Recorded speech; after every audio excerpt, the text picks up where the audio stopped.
Now, one of our top stories was talking about the fact that the RMAFC was speaking about that the current mobilization, that's the sharing structure for FAC, is actually outdated. There's a report done from us here. Let's see more from that report.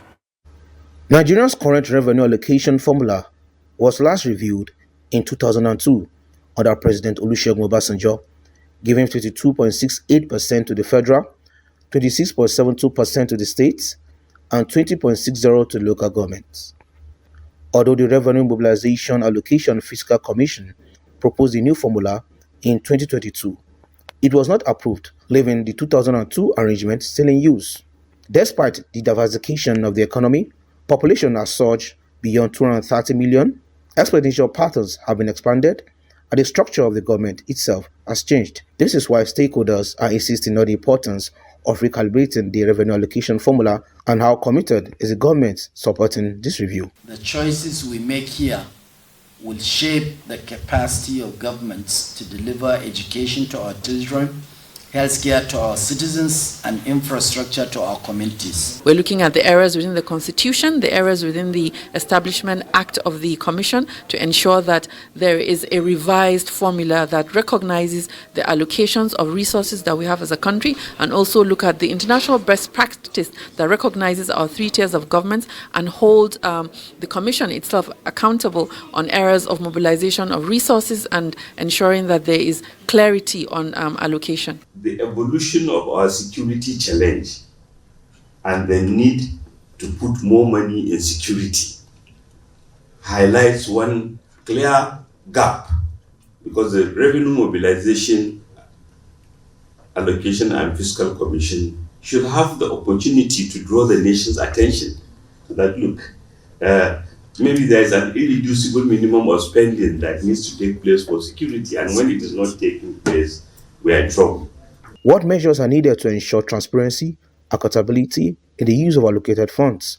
Legal and economic experts shared recommendations on how to recalibrate Nigeria's revenue allocation formula to promote fairness, justice, and equity. Section 162 and also maybe paragraph 32 of the third schedule to our constitution to be changed to give some more teeth to the commission in making recommendations, which in its advice, and also so that it is taken more seriously and other stakeholders also are also taken on board. The key fundamental components of the revenue allocation formula are 1, population, 2, land mass, 3, internal revenue generation, and also the special funding.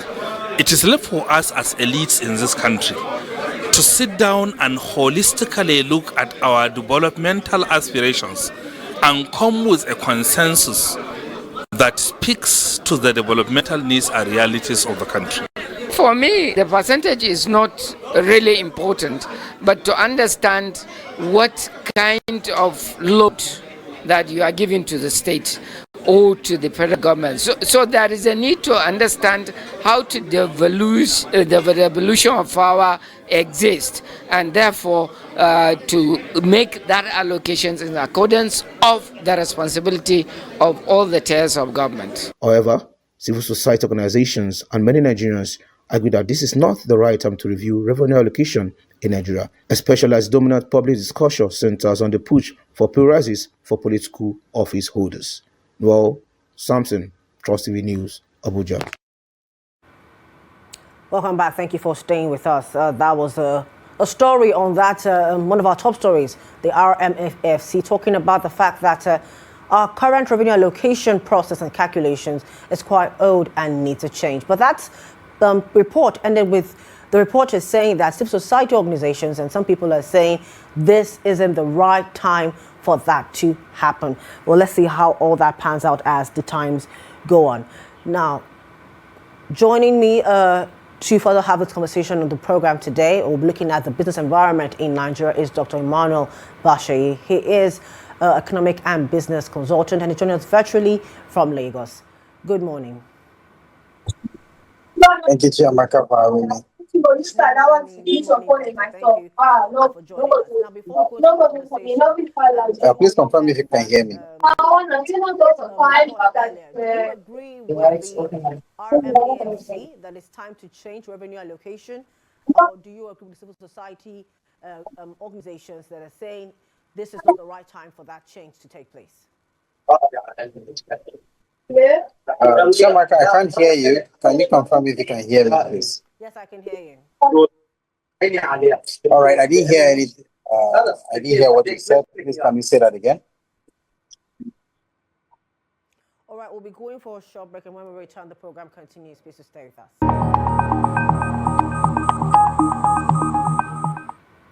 Welcome back from that short break. Dr. Bashayi, if you've joined us back, so as we were saying, the report said that RMAFC is saying that it's time to change the revenue allocation formula. It's owed 33 years, they say. But at the end of that report, the reporter says that the CSOs are saying this is not the right time for that change to take place. Do you agree? So it's a yes and a no. The thing is, change, I mean, we have to be flexible, make changes consistent the realities that we face on a daily basis. But most importantly is people understand whether that change is. So of the many problems that we face with the revenue allocation of the country, the question would then be, is it really a question of the change in the proportion or the skewing of the arrangement? The key thing for me will be how those funds are being utilized at the different levels and not necessarily about who gets what. So if you get 10 naira and you utilize it well, it should be something that we should be more concerned about rather than creating all the distractions around, oh, this thing's been there since 2002, so it's time to change. Why are we changing it? If it's working, why change it? I think the key thing is about accountability, holding the different tiers of government accountable for the resources that they get, and not necessarily about how it's being shared. That's my take on it. But of course, if there's a need for review, then let's go ahead. But let's not just review things for the sake of reviewing when there's really no empirical evidence to show that there's a need for us to review, and it's very critical to do that. Okay, all right. Thank you so much for your insights on that. Let's move to our conversation for the day, the business environment in Nigeria. And our time is quite short, so we just have to do quite a lot in a very short while. Now, what are the current state is that, of course, reforms and policy shifts have taken place. Removal of fuel subsidies, FX market unification, tighter monetary policy, efforts to streamline regulation and improve transparency, agribusiness financing improving, NERSAL facilitated over 70 billion naira in agribusiness financing in first 9 months of 2025. Strong performance for that sector. Investor confidence is rising. Better external reserves, as we've seen over the past few months. Improved external account balance and some large agreements.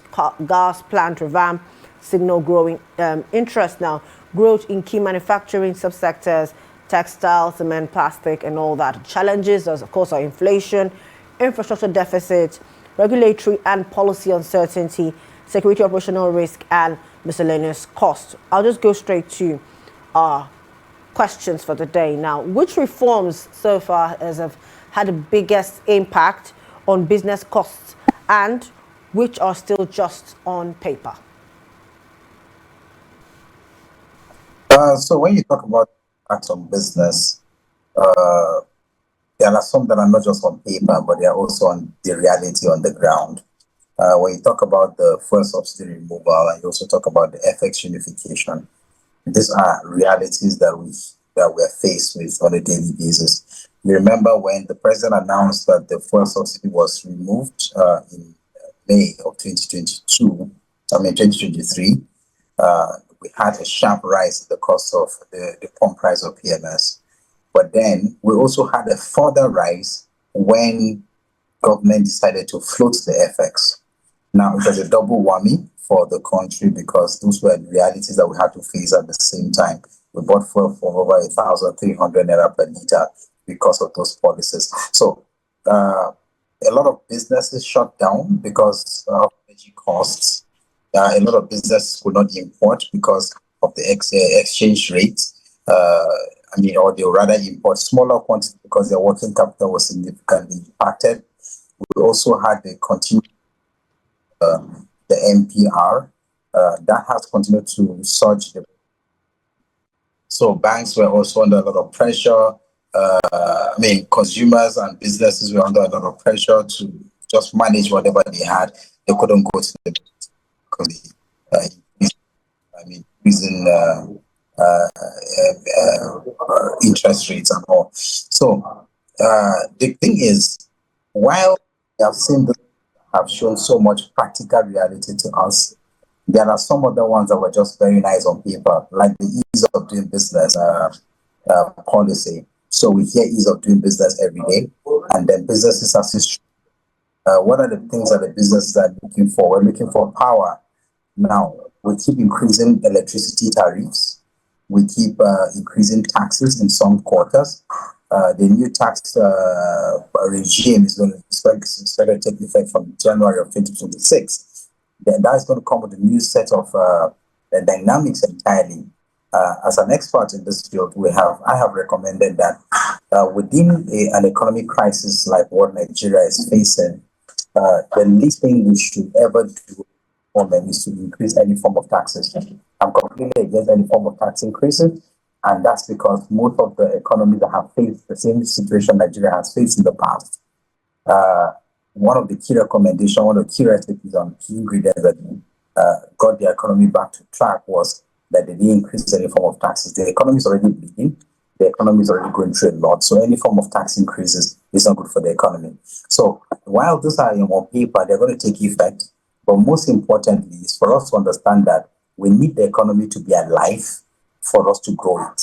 Okay. If we keep making policies that would inadvertently kill the economy, we'll end up having a dead lion rather than have a living dog. Okay. So I'm going to go back a bit, and I'm going to ask you two questions in one backward, one forward. Now, my first is one. What's your take on the current business environment in Nigeria? Is it improving? Is it getting better? Or are we going backward? That's one. Two, you've mentioned infrastructure. Now, what is the best way, these deficits that you've mentioned, how can they be fixed to make them more affordable and reliable? Okay, so to your first question, are we making progress or moving backwards?